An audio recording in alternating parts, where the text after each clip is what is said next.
నమస్కారం వార్తలకి స్వాగతం ముందుగా ముఖ్యాంశాలు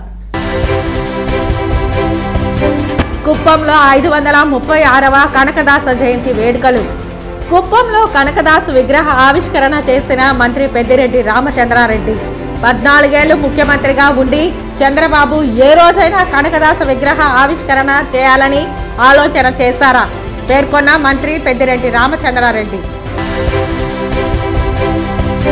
శ్రీ తాతయ్యగుంట గంగమ్మ ఆలయంలో నిధుల స్వాహాపై నిగ్గు తేల్చాలి రాష్ట్ర ప్రభుత్వాన్ని దేవాదాయ శాఖ అధికార పార్టీ నాయకులను డిమాండ్ చేసిన రాయలసీమ పోరాట సమితి కన్వీనర్ నవీన్ కుమార్ రెడ్డి వైకుంఠ ద్వాదశిని పురస్కరించుకుని శ్రీవారి పుష్కరిణిలో వేడుకగా జరిగిన చక్ర స్నానం చక్ర తాల్వార్కి శాస్త్రోక్తంగా తిరుమంజన సేవ మెడలో ఉరితాలతో అంగన్వాడీలు నిరసన ప్రభుత్వం జీతాలు పెంచుకుంటే ఆత్మహత్యలే శరణ్యమని హెచ్చరిక ఇక వార్తల్లోని వివరాలు ఆదివారం తిరుపతి జిల్లా సత్యవేడ నియోజకవర్గం నారాయణవనం మండల కేంద్రం తహసీల్దార్ కార్యాలయం ఎదుట అంగన్వాడీ వర్కర్స్ యూనియన్ చేపట్టిన నిరవధిక సమ్మె 13వ రోజు సందర్భంగా ఆమ్ ఆద్మీ పార్టీ తిరుపతి జిల్లా సత్యవేడ నియోజకవర్గం కన్వీనర్ ఎం నందిని మద్దతు పలికారు ఈ సందర్భంగా వారు మాట్లాడుతూ రాష్ట్ర ప్రభుత్వం అంగన్వాడీ వర్కర్లు చేస్తున్నటువంటి న్యాయమైన పోరాటమని తక్షణమే కనీస వేతనం 26,000 పెంచి వారు ఎదుర్కొంటున్న పలు సమస్యలను పరిష్కరించాలని తెలిపారు లేని పక్షంలో తీవ్ర పరిణామాలు ఎదుర్కోవాల్సి వస్తుందని ఆగ్రహం వ్యక్తం చేశారు యాప్ల పేరుతో పని ఒత్తిడిని తీసుకొచ్చి రాజకీయ వేధింపులు చేస్తున్నారని ఈ చర్యను ఖండిస్తున్నామని తెలిపారు ఈ కార్యక్రమంలో జిల్లా కమిటీ సభ్యులు టి జయకుమార్ గిరీష్ సూర్య అజిత్ వెంకట్ తదితరులు పాల్గొన్నారు ఆల్రెడీ ఢిల్లీలో ఆమ్ ఆద్మీ పార్టీ కార్మికులకి కనీస వేతనాన్ని అమలు చేస్తున్నటువంటి ఏకైక రాష్ట్రం అదే తరహాలో ఆంధ్రప్రదేశ్ కూడా మనం పూర్తి చేస్తాం మనం ఏదైతే పెట్టుకున్నామో కనీస వేతనం 26,000 రూపాయలు ఖచ్చితంగా ఇవ్వాలి గ్రాట్యుటీ ఇవ్వాలి పెన్షన్ ఇవ్వాలి 5 లక్షల రూపాయలు మనకు బెనిఫిట్ని రిటైర్మెంట్ అయిన తర్వాత ఇచ్చే దిశగా ఏదైతే మనం డిమాండ్ ప్రధానమై పెట్టుకున్నామో ఆ డిమాండ్లు ఖచ్చితంగా మనం సాధించుకోవడం కోసం ఖచ్చితంగా సంఘటితంగా పోరాటం చేస్తాం మేము ఎవరు కూడా వదిలాల్సిన పని లేదు ఆల్రెడీ మేము చెప్పాం చంద్రగిరిలో వెళ్ళినప్పుడు మేము అక్కడే ప్రసంగిస్తున్నప్పుడు ఒక సెంటర్లో తలాలు పగలు కొడతామని చెప్పిన అన్నారు అప్పుడు చెప్పాం పగల కొట్టాల్సింది అంగన్వాడీ సెంటర్లు కాదు ఎవరైతే పాల్గొంటూ వస్తారో ఈ తలకాయలు పాల్గొడతాను జాగ్రత్త రానున్న రోజులని చెప్పేసి హెచ్చరిస్తే పరారైపోయారు అది మనకు అంగన్వాడీ ఉన్నటువంటి సంఘటిత శక్తి కాబట్టి ఆ దిశగా మీరు చేసేటువంటి పోరాటానికి ఖచ్చితంగా ఆమ్ ఆద్మీ పార్టీ తిరుపతి జిల్లా కమిటీ నుంచి పార్లమెంట్ కమిటీ నుంచి కూడా సంఘీభాగంగా ఉంటామని ఈరోజు మన ఇంటిల్లి పాది అనేకమైనటువంటి ఈరోజు పండుగ వాతావరణంలో హిందువులందరూ కూడా వైకుంఠ ఏకాదశికి వెళ్తున్నారు రేపటి నుంచి కూడా క్రైస్తవ సోదరులందరూ కూడా వారి యొక్క పండుగలు పెట్టుకున్నారు పిల్లలు పాపలు బంధువులు వచ్చి ఉంటారు వాళ్ళందరూ కూడా కాదనుకొని ఈరోజు ఆహ్లాదకరంగా మనం పిల్లలకి వెళ్ళి మనం 4 పాఠాలు చెప్పే విధంగా వాళ్ళకి ఏవైతే ఉన్నాయో వాళ్ళని కూర్చోబెట్టుకొని వాళ్ళకి ఏవైతే ఉన్నాయో అవన్నీ కూడా చేయాలి కానీ ఈరోజు నాణ్యమయంగా ఈరోజు అంగన్వాడీ సర్కిల్ కూడా సరఫరా ఇవ్వడం లేదు ఒకవేళ ఏదైనా మనం ఏదైనా కనుక గట్టిగా ఏమైనా ఇవ్వడం లేదంటే మన మీదే తప్పుడు పద్ధతిలో వాళ్ళు అక్కడ ఉన్నటువంటి లోకల్ నాయకుల రాజకీయ పెత్తనం పెరిగిపోయింది ఈ సందర్భంగా అడుగుతున్నాం వైసీపీ నాయకులు ఈరోజు అంగన్వాడీ వర్కర్ల పైన వేధిస్తున్నారు మిమ్మల్ని శాశ్వతంగా వేధించే రోజు కూడా దగ్గర ఉన్న అంగన్వాడీ వర్కర్ల చేతిలోనే ఉంది మీరు వెళ్తారని చెప్పి ఈ సందర్భంగా చెప్తున్నాం కాబట్టి ఏది కూడా అదరకుండా బెదరకుండా మనం అందరూ కూడా సంఘటితంగా ఉండాలని కోరుకుంటూ తిరుపతి కొత్త జిల్లాగా ఏర్పడిన తరువాత మొదటి జాయింట్ కలెక్టర్ గా డీకే బాలాజీ విధుల్లో చేరిన 20 నెలల కాలంలో ఎన్నో పరిష్కారాలు చూపించారని తిరుపతి జిల్లా కలెక్టర్ కె వెంకటరమణారెడ్డి అన్నారు ఆదివారం ఉదయం స్థానిక కలెక్టరేట్లో గతంలో తిరుపతి జేసీగా విధులు నిర్వహించి ఆరోగ్యశ్రీ సీఈఓగా బాధ్యతలు చేపట్టిన డీకే బాలాజీకి జిల్లా అధికారులు రెవెన్యూ అధికారులు సిబ్బంది వీడ్కోలు సభ ఏర్పాటు చేయగా జిల్లా కలెక్టర్ డిఆర్ఓ పాల్గొని ఘనంగా సన్మానించి వీడ్కోలు తెలిపారు జిల్లా కలెక్టర్ మాట్లాడుతూ జీవితంలో గుర్తుండిపోయేది అధికారిగా విధులు నిర్వహించిన చోట గొప్పగా పనిచేసి ఒక బెంచ్ మార్క్ ఏర్పాటు చేసి ప్రజలకు ప్రభుత్వ అధికారులకు సూచనలు ఇస్తూ అనుకున్న పనులు త్వరితగతిన పూర్తి చేయడం వంటివి చేపట్టడంలో డీకే బాలాజీ ముందు వరుసలో ఉన్నారని కొనియాడారు తాను పనిచేసిన 20 నెలల కాలంలోనే రీసర్వే సాదా భైనమా సివిల్ సప్లై నేషనల్ హైవేస్ వంటి వాటిలో తన ప్రతిభను చూపించి పరిష్కరించారని అన్నారు 30-40 సంవత్సరాలు రెవెన్యూ శాఖలో పనిచేసినా రెవెన్యూ శాఖపై పూర్తి అవగాహన రావడం కష్టసాధ్యమని, అలాంటిది తిరుపతి నగరంలో దాదాపు 60-70 సంవత్సరాలకు పైగా పెండింగ్లో ఉన్న ఇళ్ల రిజిస్ట్రేషన్ 20,000 ఇళ్లకు పైగా పరిష్కారం చూపించారని ఇది గొప్ప విషయమని అన్నారు.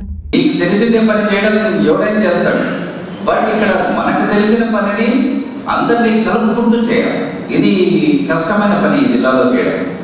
సో అవి కూడా చేసుకుంటూ రెవెన్యూ ఇష్యూస్ కావచ్చు, సివిల్ సప్లైస్ కావచ్చు, రీసర్వే కావచ్చు, ల్యాండ్ అక్విజిషన్ కావచ్చు, ఎక్కడా కూడా నాకు అవసరమైనటువంటి రెవ్యూకి సంబంధించిన ఇన్ఫర్మేషన్ మాత్రం అతని నుంచి తీసుకురావాలి.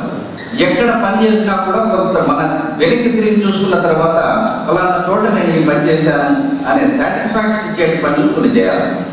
నేను ఎప్పుడు అదే అందరికీ చెప్తున్నా. ఇక్కడ ఈ జీవితకాలం గుర్తుపెట్టుకునే పనులు చాలా చేశాడు బాలాజీ. దాదాపు 20,000 ఇళ్ళు ఈ తిరుపతి పట్టణంలో 22 ఏళ్ళు ఉండిపోయినటువంటి వాటిని రీసర్వే చేసి వాటినన్నింటినీ 22 ఏళ్ళ నుంచి తీసి ఈరోజు వాళ్ళు రిజిస్టర్ చేసుకునేటువంటి హక్కులు కల్పించేటువంటి పని బాలాజీ చేశాడు. పెరిగిన ధరలకు అనుగుణంగా అంగన్వాడీలకు కనీస వేతనాలు పెంచాలని, గ్రాట్యుటీ అమలు చేయాలని కోరుతూ జగనన్న జీతం పెంచకపోతే ఆత్మహత్యలు శరణ్యమంటూ మెడకు ఉరితాళ్లు వేసుకుని ప్రభుత్వానికి వ్యతిరేకంగా నిలదీస్తూ చంద్రగిరి అంగన్వాడీ కార్యకర్తలు 13వ రోజు నిరసనను కొనసాగించారు. ఈ సందర్భంగా వారు 13 రోజుల నుంచి సమ్మె చేస్తుంటే ప్రభుత్వం చర్చల పేరుతో కాలయాపన చేస్తూ అంగన్వాడీ టీచర్లను మోసం చేస్తోందన్నారు. ప్రభుత్వం తక్షణమే చర్చలకు పిలిచి సమస్యను సానుకూలంగా స్పందించాలని డిమాండ్ చేశారు. ఈ కార్యక్రమంలో సిఐటియు జిల్లా నాయకులు ఎస్ జయచంద్ర, యూనియన్ జిల్లా కార్యదర్శి వాణిశ్రీ, ప్రియా, నాగరాజమ్మ, పద్మ, సుజాత, లీలా, నాగభూషణమ్మ, విజయ్ కుమారి, అంగన్వాడీ వర్కర్స్ అండ్ హెల్పర్స్ తదితరులు పాల్గొన్నారు. ఈ రోజు రాష్ట్ర వ్యాప్తంగా 13 రోజులైంది సమ్మెలోకి దిగి. ఇంతవరకు సీఎం గారికి ఎలాంటి చలనం లేకుండా ఉన్నారు. ఇది చాలా అన్యాయకరమైంది. కానీ అంగన్వాడీ వాళ్ళ సమ్మెను ఈరోజు ఊరి వేసుకునే పరిస్థితి సీఎం గారు తెస్తున్నారు. దీనికి పూర్తి బాధ్యత సీఎం గారే వహించాలనేసి మేము డిమాండ్ చేస్తున్నాము. ఈ 2-3 రోజుల్లో మా వేతనాలు పెంచాలి, గ్రాడ్యుయేటీ అమలు చేయాలి, ఇచ్చిన హామీలకి వెంటనే జీవో ఇవ్వాలనేసి మేము డిమాండ్ చేస్తున్నాము. లేని పక్షంలో 26వ తేదీ నుంచి నిజంగానే అంగన్వాడీ వర్కర్లు ఆత్మహత్య చేసుకుంటామనేసి నీకు తెలియజేస్తున్నాము. అది కూడా అంగన్వాడీ కేంద్రాల్లోనే మేము ఆత్మహత్య చేసుకొని నేను నిరూపించేంత వరకు మేము వదిలిపెట్టం ఈ సమ్మెను. మా సేవలు నువ్వు చూడాలనుకుంటే నువ్వు ఒక ముఖ్యమంత్రి స్థానం నుండి దిగిపోవాలనేసి మేము డిమాండ్ చేస్తున్నాము. నువ్వు న్యాయమైన ముఖ్యమంత్రి అయితే వెంటనే అంగన్వాడీ మహిళలను జీతాలు పెంచుతామనేసి మేము ఈ సందర్భంగా ఆశిస్తున్నాము. జిల్లా వ్యాప్తంగా సిపిఐ 99వ వ్యవస్థాపక దినోత్సవాన్ని వాడవాడలా ఎర్రని జెండాలు ఎగురవేసి ఘనంగా నిర్వహించాలని పార్టీ శ్రేణులకు సిపిఐ జిల్లా కార్యదర్శి పి మురళి పిలుపునిచ్చారు. ఆదివారం ఉదయం 10 గంటలకు వేదాంతపురం పంచాయతీ మార్క్స్ నగర్లో సిపిఐ శాఖ సమావేశం సర్దార్ శివకుమార్ అధ్యక్షతన జరిగింది. ఈ శాఖ సమావేశానికి ముఖ్య అతిథులుగా సిపిఐ జిల్లా కార్యదర్శి పి మురళి పాల్గొన్నారు. అనంతరం ఆయన మాట్లాడుతూ 1925 డిసెంబర్ 26న భారత కమ్యూనిస్టు పార్టీ ఈ దేశంలో ఆవిర్భవించిందన్నారు. భారతదేశ స్వాతంత్ర పోరాటంలో భారత కమ్యూనిస్టు పార్టీ సిపిఐ కృషి ఎంతో ఉందన్నారు. కూడు గూడు గుడ్డ ప్రతి ఒక్కరికి ఉండాలని కమ్యూనిస్టు పార్టీ ఎన్నో విరోచిత పోరాటాలు చేసిందన్నారు.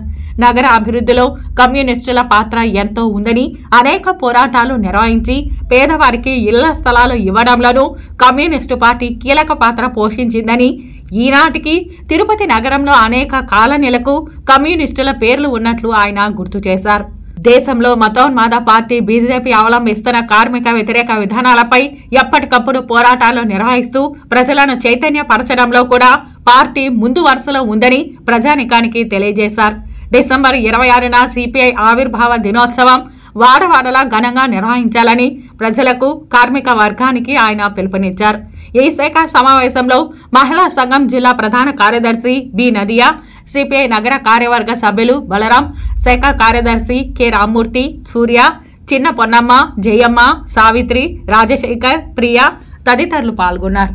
భారత కమ్యూనిస్ట్ పార్టీ సిపిఐ ఆవిర్భావ దినోత్సవం డిసెంబర్ 26వ తారీఖున తిరుపతి జిల్లా వ్యాప్తంగా వాడవాడలో జెండాలు ఆవిష్కరించాలి, వాడవాడలో తోరణాలతో అలంకరించి కమ్యూనిస్ట్ పార్టీ ఆవిర్భావ దినోత్సవాన్ని జయప్రదం చేయాలని చెప్పేసి సిపిఐ జిల్లాలో ఉన్నటువంటి అన్ని శాఖలు జెండాలు ఆవిష్కరించని చెప్పేసి పిలుపునిస్తూ ఉన్నాం.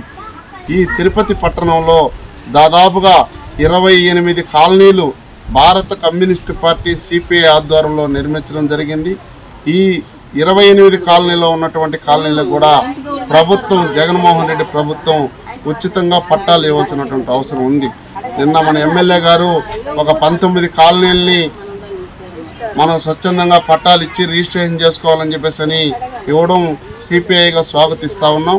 కానీ మిగిలిన కాలనీలు కూడా ఇటు చౌరెడ్డి భాస్కర్ రెడ్డి గారు చంద్రగిరి నియోజకవర్గంలో కాలనీలు కావచ్చు, తిరుపతి చుట్టుపక్కల ఉన్నటువంటి కాలనీలు కావచ్చు, అన్ని కాలనీలకు మౌలిక సదుపాయాలు కల్పించాలని చెప్పేసి కూడా కమ్యూనిస్ట్ పార్టీగా పిలుపునిస్తూ ఉన్నాం.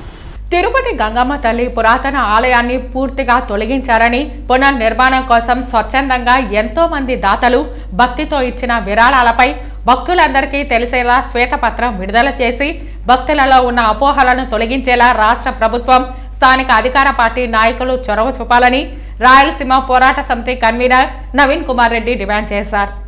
రాయలసీమ పోరాట సమితి కన్వీనర్ నవీన్ కుమార్ రెడ్డి పేర్కొన్నారు. ఏపీలో దేవాదాయ శాఖ మంత్రి, కమిషనర్ ఉన్నారా లేదా, నిధుల దోపిడీపై సమగ్ర దర్యాప్తు జరిపి దోషులను శిక్షించి స్వాహా చేసిన నిధులను రికవరీ చేయాలని తెలిపారు. తాతయ్యగుంట గంగమ్మ ఆలయంలో భారీ ఎత్తున అవినీతి అక్రమాల ఆరోపణలపై రికార్డులను తనిఖీ చేస్తున్న దేవాదాయ శాఖ అధికారులు, అధికార పార్టీ నాయకుల ఒత్తిళ్లకు లొంగకుండా వాస్తవాలను భక్తులకు తెలియజేయాలని పేర్కొన్నారు. ఏపీ సీఎం గంగమ్మ ఆలయాన్ని సందర్శించినప్పుడు నగరపాలక సంస్థ అధికారులు ఇటీవల వేసిన రోడ్లపై మళ్లీ రోడ్లు వేశారు. అద్భుతంగా. మరీ సీఎం ఆలయ విజిట్ కు దేవాదాయ శాఖ అధికారులు ఎంత ఖర్చు చేశారో భక్తులకు తెలిసేలా అధికారికంగా రిపోర్టు విడుదల చేయాలని డిమాండ్ చేశారు. తిరుపతి తాతయ్యగుంట గంగమ్మ ఆలయంలో నిధుల దుర్వినియోగం అయ్యాయని చెప్పని పత్రికలు, మీడియా ఘోషిస్తోంది. నేను ఒకటే దేవాదాయ శాఖ అధికారుల్ని, రాష్ట్ర ప్రభుత్వాన్ని డిమాండ్ చేస్తున్నాను. అసలు మీరు జాతర జరిగిందండి, జాతర జరిగిన తర్వాత ఎంతమంది భక్తులు అమ్మవారికి కానుకలు సమర్పించారు, ఏ రూపాల్లో సమర్పించారు? చీరలు ఇస్తారు, వెండి వస్తువులు ఇస్తారు, అదేవిధంగా డబ్బు రూపంలో ఇస్తారు, ఉండి ఆదాయం, టికెట్ల ఆదాయం, ఇలా రకరకాలుగా వస్తాయి. దానికి సంబంధించి ఈరోజు ఎన్ని లక్షల రూపాయల ఆదాయం వచ్చింది?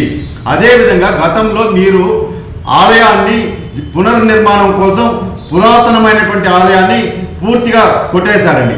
కొట్టేసి పునర్నిర్మాణం ప్రారంభించారు. దానికి స్వచ్ఛందంగా తిరుపతిలో ఉండే వాళ్ళే కాకుండా సుదూర ప్రాంతాలు ఉండేవాళ్ళు గంగమ్మ తల్లి మీద నమ్మకంతో, విశ్వాసంతో, ఎందుకంటే పిలిస్తే పలికే తల్లి, గ్రామ దేవత తిరుపతి తాతయ్యగుంట గంగమ్మ తల్లి కాబట్టి అందరూ కూడా ఆ మహాప్రాకారానికి విరాళాలు ఇచ్చారండి. దానికి సంబంధించి కూడా ఈరోజు శ్వేతపత్రం విడుదల చేయాలని భక్తులుగా మేము డిమాండ్ చేస్తున్నాం. అదేవిధంగా ముఖ్యమంత్రి గారు గంగమ్మ ఆలయాన్ని సందర్శించారు. అప్పుడు దాదాపుగా నగరపాలక సంస్థ అధికారులే రోడ్లు వేశారు, అదేవిధంగా మౌలిక సదుపాయాలు కలిగించారు. మరి ఆ రోజు ముఖ్యమంత్రి పర్యటనకి ఆలయ అధికారులు ఎంత ఖర్చు పెట్టారన్న దాని మీద బహిర్గతం చేయండి, వాస్తవాలు బయట చెప్పండి. అదేవిధంగా గంగ జాతరకి ఈరోజు తుడా నుంచి, టీటీడీ నుంచి, నగరపాలక సంస్థ నుంచి పెద్ద ఎత్తున రోడ్లు వేశారు, మౌలిక సదుపాయాలు కల్పించారు, ఆర్థిక సహాయం కూడా చేశారండి జాతరకి. మరి దేవాదాయ శాఖ గంగమ్మ ఆలయ అధికారులు జాతరకి ఎంత ఖర్చు పెట్టారు, దానికి సంబంధించినటువంటి ఓచర్లు అన్నీ కూడా ఇప్పుడు ఇన్స్పెక్షన్ జరుగుతూ ఉంది. నేను ఒకటే ఇన్స్పెక్షన్ అధికారుల్ని డిమాండ్ చేస్తున్నా, దయచేసి పారదర్శకంగా మీరు తనిఖీలు చేసి వాస్తవాలు బయటకు తీసుకొచ్చి భక్తులకు తెలియజేయండి. ఆ గంగమ్మ ఆలయంలో నిధుల దుర్వినియోగం జరుగుంటే ఖచ్చితంగా ఎవరైతే బాధ్యులు ఉంటారో వాళ్ళ మీద శాఖాపరమైనటువంటి చర్యలు తీసుకొని ఆ సొమ్ముని గంగమ్మ ఆలయ అకౌంట్లోకి రికవరీ చేయాలని చెప్పని నేను ఒక స్థానికుడిగా, అమ్మవారి భక్తుడిగా డిమాండ్ చేస్తున్నానండి. కుప్పంలో 536వ కనకదాస జయంతి వేడుకలు ఘనంగా నిర్వహించారు. శ్రీ కనకదాసు విగ్రహ ఆవిష్కరణ సభలో రాష్ట్ర విద్యుత్ శాఖ మంత్రి పెద్దిరెడ్డి రామచంద్రారెడ్డి పాల్గొని శ్రీ కనకదాస విగ్రహానికి పూలమాల వేసి నివాళులు అర్పించారు. కుప్పం పట్టణంలో ఏర్పాటు చేసిన కనకదాస విగ్రహాన్ని మంత్రి పెద్దిరెడ్డి ప్రారంభించి పూలమాల వేసి నివాళి అర్పించారు. ఈ కార్యక్రమంలో MLC KRJ Bharat, Hindupur MP Gorantla Madhav, MP N Reddappa తదితరులు పాల్గొన్నారు. ఈ సందర్భంగా మంత్రి పెద్దిరెడ్డి రామచంద్రారెడ్డి మాట్లాడుతూ 50 సంవత్సరాల రాజకీయం జీవితంలో ఇలాంటి గొప్ప కార్యక్రమం చూడలేదని పేర్కొన్నారు. భక్త కనకదాస విగ్రహ ఆవిష్కరణ చేయడం చాలా సంతోషంగా ఉందన్నారు. ముఖ్యమంత్రి వైఎస్ జగన్మోహన్ రెడ్డి బీసీ పక్షపాతి అని, ఆయన ప్రభుత్వంలో ఇలా కనకదాస విగ్రహం ఆవిష్కరించడం సంతోషకరమన్నారు. బీసీ కులాల కోసం ప్రత్యేక కార్పొరేషన్లు ఏర్పాటు చేసిన ఘనత సీఎం వైఎస్ జగన్దే అని కొనియాడారు. రాష్ట్రంలో బీసీలకు వైసీపీ ఇచ్చిన ప్రాధాన్యత మరే పార్టీ ఇవ్వలేదని స్పష్టం చేశారు. 14 ఏళ్లు ముఖ్యమంత్రిగా ఉండి చంద్రబాబు ఏ రోజైనా కనకదాస విగ్రహ ఆవిష్కరణ చేయాలని ఆలోచన చేశారా అని ప్రశ్నించారు. ప్రాముఖ్యత ఇచ్చేదే కాకుండా వారి కష్ట సుఖాలన్నీ కూడా చూసేదే కాకుండా వారి కులం నుంచి పెద్ద పెద్ద పదవుల్లో ప్రాతినిధ్యం వహించే అవకాశం మనకు కల్పించాడు ఈ రాష్ట్రంలో. అంటే గతంలో ఏ ముఖ్యమంత్రి అయినా కల్పించారా అని మనం ఆలోచన చేయాలని మీకు మనం చేస్తా ఉన్నాను. ఈరోజు రాష్ట్రం మొత్తం మీద బీసీలకు వైఎస్ఆర్ కాంగ్రెస్ పార్టీనే అత్యధిక ప్రాధాన్యత ఇస్తూ ఉంది. దాంట్లో ఎలాంటి సందేహం లేదు. మనం అందరూ కూడా గమనించాలని చెప్పి కూడా మీకు మనవి చేస్తా ఉన్నాను. ఈరోజు రాష్ట్రం మొత్తం మీద అనేక రకాల కులాలన్నీ కూడా ఏకతాటి మీద నడిచే విధంగా బీసీలకు పెద్ద పీట వేసి నా బీసీలు, నా ఎస్టీలు, నా ఎస్సీలు, నా మైనారిటీలు అని చెప్పి జగన్మోహన్ రెడ్డి గారు ప్రతి సమావేశంలో కూడా మాట్లాడుతూ ఉన్నాడంటే మనం అందరూ కూడా అర్థం చేసుకోవాలా ఆయన ఏ విధంగా ప్రాధాన్యత ఇస్తూ ఉన్నారు బీసీలకు, ఏ విధంగా అన్ని కులాలు బీసీ కులాలన్నింటినీ కూడా ఒక చోట చేర్చి బీసీలకంతా కూడా ఈ ప్రభుత్వం తప్పనిసరిగా వెన్నుగాస్తుంది, మీ అందరికీ కూడా మద్దతు ఇస్తుంది, మీ అందరికీ సాధక బాధకాలన్నీ తీరుస్తుంది అని చెప్పి నమ్మకాన్ని జగన్మోహన్ రెడ్డి గారు ఈరోజు కల్పించారని కూడా మీకు మనవి చేస్తూ ఉన్నాను. మరి గతంలో ఎవరు కూడా చేయలేదు. చంద్రబాబు నాయుడు ఇక్కడ శాసనసభ్యుడిగా ప్రాతినిధ్యం వహిస్తూ 14 సంవత్సరాలు ఆయన ముఖ్యమంత్రిగా ఉంటే ఏ రోజైనా ఇలాంటి సభను మన కుప్పంలో ఏర్పాటు చేశాడని అడుగుతూ ఉన్నాను. ఏ రోజైనా కానీ పలాని కురుబులకు మనం ప్రాముఖ్యత ఇవ్వాలా, పలాని కురుబులకు ఆరాధ్య దైవమైన భక్త కనకదాస్ గారి విగ్రహాన్ని ఇక్కడ ఆవిష్కరించాలని ఏ రోజైనా చంద్రబాబు నాయుడు ఆలోచన చేశాడా? మీరందరూ కూడా ఒకసారి ఆలోచన చేయాలని మీకు మనవి చేస్తా ఉన్నాను. ఆదివారం ఉదయం ఆడుదాం ఆంధ్ర కార్యక్రమం కొరకు తిరుపతి శ్రీనివాస స్పోర్ట్స్ కాంప్లెక్స్ నుంచి టౌన్ క్లబ్ మీదుగా వెళ్లి తిరిగి స్పోర్ట్స్ కాంప్లెక్స్ వరకు ప్రదర్శన సాగింది. తిరుపతి శ్రీనివాస స్పోర్ట్స్ కాంప్లెక్స్ నుంచి టౌన్ క్లబ్ మీదుగా వెళ్లి తిరిగి స్పోర్ట్స్ కాంప్లెక్స్ వరకు ఆడుదాం ఆంధ్ర ర్యాలీ ప్రదర్శన సాగింది. ఈ కార్యక్రమాన్ని తిరుపతి జిల్లా ఒలింపిక్ స్టేషన్ అధ్యక్షులు యలమంచిలి ప్రవీణ్ ప్రారంభించారు. ఈ కార్యక్రమం తిరుపతి పిఎస్డిఓ సయ్యద్ సాహెబ్ ఆధ్వర్యంలో సాగింది. ఈ సందర్భంగా ఒలింపిక్ స్టేషన్ అధ్యక్షులు ప్రవీణ్ మాట్లాడుతూ ముఖ్యమంత్రి జగన్మోహన్ రెడ్డి ప్రవేశపెట్టిన ఆడుదాం ఆంధ్ర కార్యక్రమం అద్భుతమైనదని, ఈ కార్యక్రమం ద్వారా వార్డు స్థాయి నుంచి గ్రామ స్థాయి, మండల, కాన్స్టిట్యుయెన్సీ, జిల్లా స్థాయి మరియు రాష్ట్ర స్థాయి వరకు ఉచిత శిక్షణ మరియు స్ఫూర్తిని నింపే ఈ కార్యక్రమంలో ఎంతో మంది క్రీడాకారులు ప్రతిభ బయటపడుతోందని అన్నారు. దీని ద్వారా జాతీయ, అంతర్జాతీయ స్థాయిలో క్రీడాకారులు బయటపడతారని అన్నారు. ఎస్ఏపీపీ శిక్షకులు డిఎస్టిఎస్ సయ్యద్ సాహెబ్ మాట్లాడుతూ దాదాపు రాష్ట్ర వ్యాప్తంగా 1,50,000 మంది క్రీడాకారులు నమోదు చేసుకున్నారని, వారందరికీ వార్డు, గ్రామ, మండల, జిల్లా, రాష్ట్ర స్థాయిలో పోటీలను నిర్వహించేందుకు తగిన ఏర్పాట్లు చేశామని, వారందరికీ క్రీడా దుస్తుల్ని పంపిణీ చేశామని అన్నారు. కుప్పంలో రాష్ట్ర విద్యుత్, అటవీ, భూగర్భ గనుల శాఖ మంత్రి పెద్దిరెడ్డి రామచంద్రారెడ్డి పర్యటించారు. మున్సిపాలిటీ పరిధిలో నూతనంగా నిర్మించనున్న మదరసాకు మంత్రి భూమి పూజ చేశారు. మున్సిపాలిటీ పరిధిలో నూతనంగా నిర్మించనున్న మదరసాకు భూమి పూజ చేశారు పెద్దిరెడ్డి రామచంద్రారెడ్డి. ఈ కార్యక్రమంలో ZP chairman Govindappa Srinivasulu, MLA KRJ Bharat, MP N Reddappa, MP Gorantla Madhav పాల్గొన్నారు. నిర్మాణంకు ముందు పూర్తిగా భూమిని చదును చేయడానికి 15 లక్షలు అందిస్తామని తెలిపారు. వెంటనే భవన నిర్మాణం చేపట్టాలని కోరుకున్నారు. వైఎస్ఆర్ కాంగ్రెస్ పార్టీ అధికారంలోకి వచ్చిన తరువాత మైనారిటీలకు ప్రాధాన్యత ఇచ్చారని తెలిపారు. గతంలో రాజశేఖర్ రెడ్డి ముఖ్యమంత్రిగా ఉన్నప్పుడు ముస్లింలకు 4% రిజర్వేషన్లు ఇచ్చారని పేర్కొన్నారు. చంద్రబాబు చెప్పే అబద్దాలు ముస్లిం సోదరులు నమ్మే పరిస్థితిలో లేరని, 2014లో ఇచ్చిన హామీలు చంద్రబాబు అమలు చేశారా అని పేర్కొన్నారు. 5 ఏళ్ల ప్రభుత్వంలో మైనారిటీలకు మంత్రి పదవి కూడా చంద్రబాబు ఇవ్వలేదని తెలిపారు. ఎన్నికలకు 2 నెలల ముందు ఓట్ల కోసం మైనారిటీకి మంత్రి పదవి ఇచ్చారని, సీఎం వైఎస్ జగన్ మాత్రం నా మైనారిటీలు అని సొంతం చేసుకున్నారని తెలిపారు. మైనారిటీలు కూడా అదే స్థాయిలో సీఎం వైఎస్ జగన్ ను హక్కున చేర్చుకుంటారని తెలిపారు. బీసీలకు ఏ విధంగా అన్ని కులాలు బీసీ కులాలన్నింటినీ కూడా ఒక చోట చేర్చి బీసీలకంతా కూడా ఈ ప్రభుత్వం తప్పనిసరిగా వెన్నుగాస్తుంది, మీ అందరికీ కూడా మద్దతు ఇస్తుంది, మీ అందరికీ సాధక బాధకాలన్నీ తీరుస్తుంది అని చెప్పి నమ్మకాన్ని జగన్మోహన్ రెడ్డి గారు ఈరోజు కల్పించారని కూడా మీకు మనవి చేస్తున్నాను. మరి గతంలో ఎవరు కూడా చేయలేరు. చంద్రబాబు నాయుడు ఇక్కడ శాసనసభ్యుడిగా ప్రాతినిధ్యం వహిస్తూ 14 సంవత్సరాలు ఆయన ముఖ్యమంత్రిగా ఉంటే ఏ రోజైనా ఇలాంటి సభను మన కుప్పంలో ఏర్పాటు చేశాడని అడుగుతూ ఉన్నాను. ఏ రోజైనా కానీ పలాని కురుబులకు మనం ప్రాముఖ్యత ఇవ్వాలా, పలాని కురుబులకు ఆరాధ్య దైవమైన భక్త కనకదాస్ గారి విగ్రహాన్ని ఇక్కడ ఆవిష్కరించాలని ఏ రోజైనా చంద్రబాబు నాయుడు ఆలోచన చేశాడా? మీరందరూ కూడా ఒకసారి ఆలోచన చేయాలని మీకు మనవి చేస్తా ఉన్నాను. నేను మీ అందరికీ ఒకటే మనవి చేస్తా ఉన్నాను, కష్టం వచ్చినా నష్టం వచ్చినా అన్నిటికీ అడ్డంగా ఆయన జగన్మోహన్ రెడ్డి గారు నిలబడి మీకు అండదండలు అందిస్తారు, మీకు అభ్యున్నతికి పాటుపడతారు. ఈరోజు రాష్ట్రంలో పేదలందరినీ కూడా గుర్తించిన పార్టీ వైఎస్ఆర్ కాంగ్రెస్ పార్టీ నాయకుడు, మన నాయకుడు, మన ప్రీతమ నాయకుడు వైఎస్ జగన్మోహన్ రెడ్డి గారు అని చెప్పి మీరు అందరూ కూడా గమనించాలని కూడా మీకు మనవి చేస్తా ఉన్నాను. ఏ రోజు కూడా జగన్మోహన్ రెడ్డి గారు నిస్సంకోచంగా ఏది కూడా అనుకోకుండా ఎవరేమనుకుంటారని కూడా మాట్లాడకుండా నా బీసీలు, నా ఎస్సీలు, నా ఎస్టీలు, నా మైనారిటీస్ అంటూ ఉన్నారంటే ఏ విధంగా మీకు ప్రాముఖ్యతనిస్తూ ఉన్నారు, ఏ విధంగా మీకు అన్ని రకాల కూడా ఆదుకోవాలని పాటుపడుతూ ఉన్నాడు. మీరందరూ కూడా గమనించాలని కూడా మీకు మనవి చేస్తూ ఉన్నాను. చిత్తూరు నగరంలో టీడీపీ సీనియర్ నేత కాజూరు బాలాజీ, తెలుగు యువత నియోజకవర్గ అధ్యక్షుడు కాజూరు రాజేష్ ఆధ్వర్యంలో ఆదివారం సంక్రాంతి పల్లె వద్ద ఉన్న అమర్ రాజా ఫ్యాక్టరీ ఎదురుగా మైదానంలో నియోజకవర్గ స్థాయి క్రికెట్ టోర్నమెంట్ను తెలుగుదేశం పార్టీ మాజీ ఎమ్మెల్సీ దొరబాబు, డీకే శ్రీనివాస్ ప్రారంభించారు. ఈ సందర్భంగా వారు మాట్లాడుతూ యువతను ప్రోత్సహించాలన్న ఉద్దేశంతో టీడీపీ సీనియర్ నేత కాజూరు బాలాజీ, తెలుగు యువత నియోజకవర్గ అధ్యక్షుడు కాజూరు రాజేష్ ఆధ్వర్యంలో 20 రోజుల పాటు నియోజకవర్గ స్థాయిలో క్రికెట్ టోర్నమెంట్ ప్రారంభించడం హర్షణీయమన్నారు. ఈ సందర్భంగా కాజూరు బాలాజీ మాట్లాడుతూ 20 రోజుల పాటు ఈ టోర్నమెంట్ కొనసాగుతుందన్నారు. మొత్తం 45 జట్టులు పాల్గొన్నాయని తెలిపారు.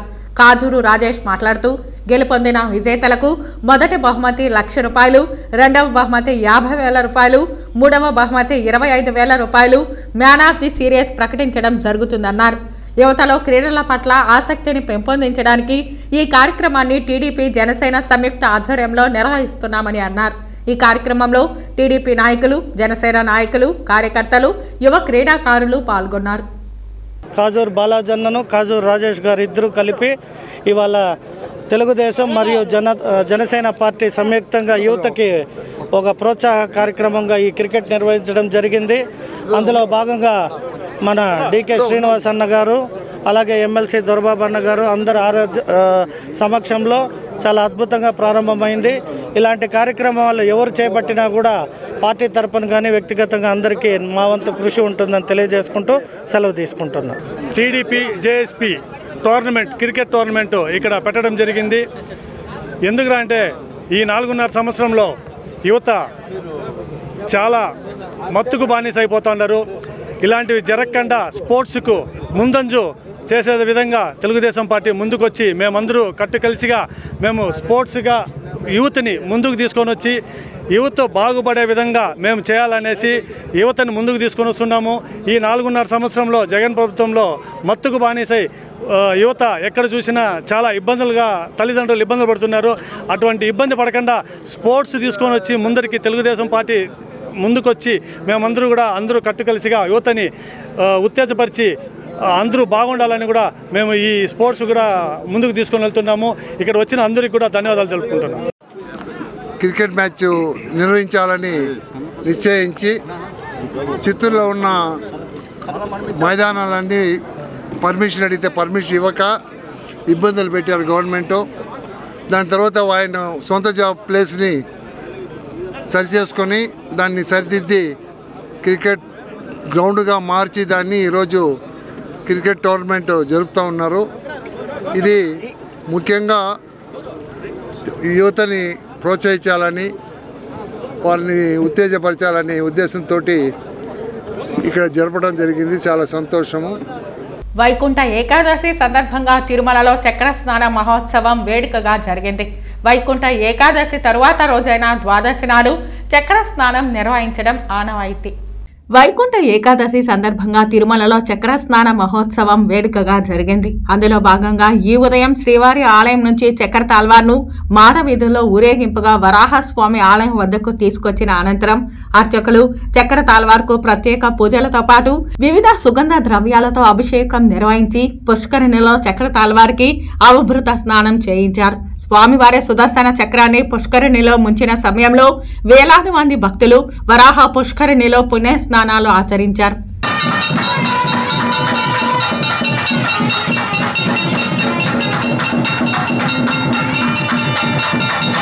తిరుమల శ్రీవారిని ఉదయం వీఐపీ విరామ సమయంలో పలువురు ప్రముఖులు దర్శించుకుని మొక్కులు చెల్లించుకున్నారు. మంత్రి Appalaraju, speaker Tammineni Seetharam, deputy speaker Kolagatla Veerabhadraswamy, MP Gorantla Madhav, ఎమ్మెల్సీలు రామారావు, రఘువర్మ, మాజీ MLA Mynampally Hanumantharao, MLA Rohith, Chandragiri MLA Chevireddy Bhaskar Reddy Tirumala శ్రీనివాసుని దర్శించుకున్నారు. శ్రీవారి దర్శనార్థం కుటుంబ సభ్యులతో కలిసి తిరుమలకు చేరుకున్న వీరు వీఐపీ బ్రేక్ ప్రారంభ దర్శన సమయంలో శ్రీవారిని దర్శించుకున్నారు. దర్శన అనంతరం రంగనాయకుల మండపంలో వేద పండితులు వేదాశీర్వచనం పలకగా ఆలయ అధికారులు స్వామివారి వస్త్రంతో సత్కరించి శ్రీవారి తీర్థ ప్రసాదాలను అందజేశారు. వైకుంఠ ఏకాదశి సందర్భంగా వెంకటేశ్వర స్వామిని దర్శనం చేసుకోవడం జరిగింది. ఈ రాష్ట్రంలో శాంతి భద్రతలు బ్రహ్మాండంగా ఉండాలి. సమాజం అంతా కూడా వాడి పంటలతో అష్టైశ్వర్యాలతో ఆయురారోగ్యాలతో ఈ రాష్ట్రం సుభిక్షంగా ఉండాలని కోరుకోవడం జరిగింది. ఈ రాష్ట్రం సర్వతోముఖాభివృద్ధి చెందాలి, అన్ని రంగాలలో అగ్రగామిగా నిలబడాలి అంటే మళ్ళీ 2024లో వైఎస్ఆర్ కాంగ్రెస్ పార్టీ అధికారంలోకి రావాలి, జగన్మోహన్ రెడ్డి గారు మరొకసారి ముఖ్యమంత్రి కావాలని కోరటం జరిగింది. వార్తలు ముగించే ముందు ముఖ్యాంశాలు మరోసారి. కుప్పంలో 536వ కనకదాస జయంతి వేడుకలు. కుప్పంలో కనకదాసు విగ్రహ ఆవిష్కరణ చేసిన మంత్రి పెద్దిరెడ్డి రామచంద్రారెడ్డి. 14 ఏళ్లు ముఖ్యమంత్రిగా ఉండి చంద్రబాబు ఏ రోజైనా కనకదాస విగ్రహ ఆవిష్కరణ చేయాలని ఆలోచన చేశారా పేర్కొన్న మంత్రి పెద్దిరెడ్డి రామచంద్రారెడ్డి. శ్రీ తాతయ్యగుంట గంగమ్మ ఆలయంలో నిధుల స్వాహాపై నిగ్గు తేల్చాలి. రాష్ట్ర ప్రభుత్వాన్ని దేవాదాయ శాఖ అధికార పార్టీ నాయకులను డిమాండ్ చేసిన రాయలసీమ పోరాట సమితి కన్వీనర్ నవీన్ కుమార్ రెడ్డి. వైకుంఠ ద్వాదశిని పురస్కరించుకుని శ్రీవారి పుష్కరిణిలో వేడుకగా జరిగిన చక్ర స్నానం. చక్ర తాల్వార్కి శాస్త్రోక్తంగా తిరుమంజన సేవ. మెడలో ఉరితాలతో అంగన్వాడీలు నిరసన. ప్రభుత్వం జీతాలు పెంచుకుంటే ఆత్మహత్యలే శరణ్యమని హెచ్చరిక. ఈ వార్తలు ఇంతటితో సమాప్తం. నమస్కారం.